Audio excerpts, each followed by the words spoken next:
Hey everyone, it's Lisa showing LPC, and I'm here still covering different parts of this whole coronavirus and navigating through it. And today's message actually was inspired by my husband and I having a conversation about how to navigate our relationship with all of these changes, because I'm in the same boat as a lot of people where sorry, I say a lot of ums. I'm not a professional speaker, as you guys can probably tell by now. I don't, that's not my area of expertise whatsoever, but I do know a lot of information and stuff that I thought could be helpful for people. So I'm going to throw it out there, even though I don't sound or look or act totally professional in the speaking area. But anyway, so like I was saying, my husband is still working. He's in like the throes of it, and he's working full time. I also work. I'm a counselor, obviously, and I'm trying to continue with my work from home and also navigating now the homeschooling. Sorry, that was my dog in the background. Homeschooling and my kids being home 24/7 and work and a working husband, and it's interesting. It's a juggle.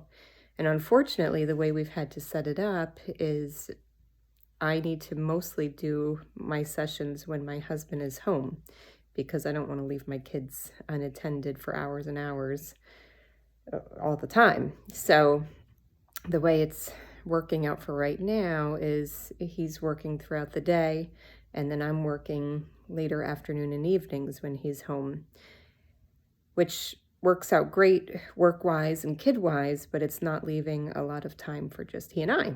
And then also we're both sharing how, he's at work dealing with different stressors and different pressures with this whole coronavirus.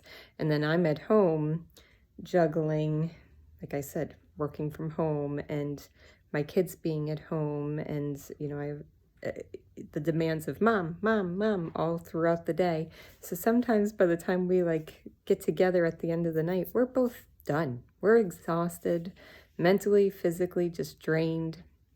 And it's like, how do we navigate keeping our relationship a priority, because it's always been for us, and making that time to connect and to talk and to have fun. And now everybody's in this place where we can't go out for dates.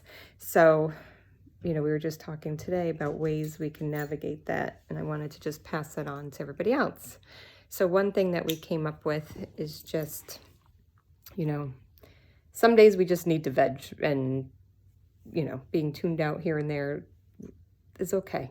Some days we just need that time to just veg and relax and unwind. But then, like I've said in the other videos, if it's a continual thing all the time, that's when it becomes problematic.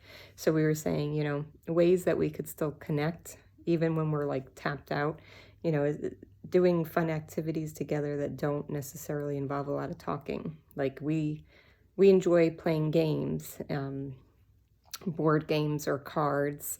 We could still do that and, have sporadic talking, but without having to engage in deep conversation when we just don't have it in us.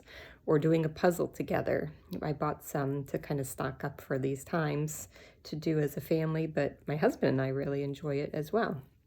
So just connecting through those type of things versus just vegging out in front of a TV or our phones. And then trying to have, a little bit of time to still connect and talk throughout the day, or connect with a hug.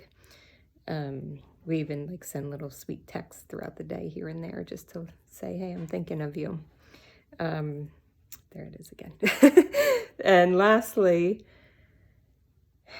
just knowing that this time is not permanent and we will go back to normal.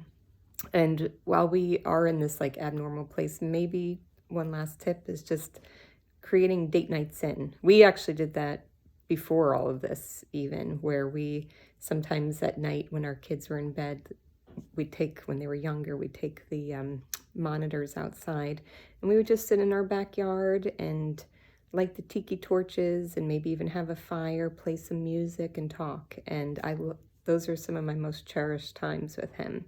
The weather where I live isn't the best for that, but we could still make that work. Or even having a date night in the house. Maybe, one night having a candlelight dinner and using like the nice china instead of the regular stuff to just have like a restaurant feel at home. So those are just a couple quick tips and tricks that I thought of that, as we're navigating through it ourselves, I was like, maybe other people need to hear this too. So hope it helps, and I will talk with you soon. Have a great day.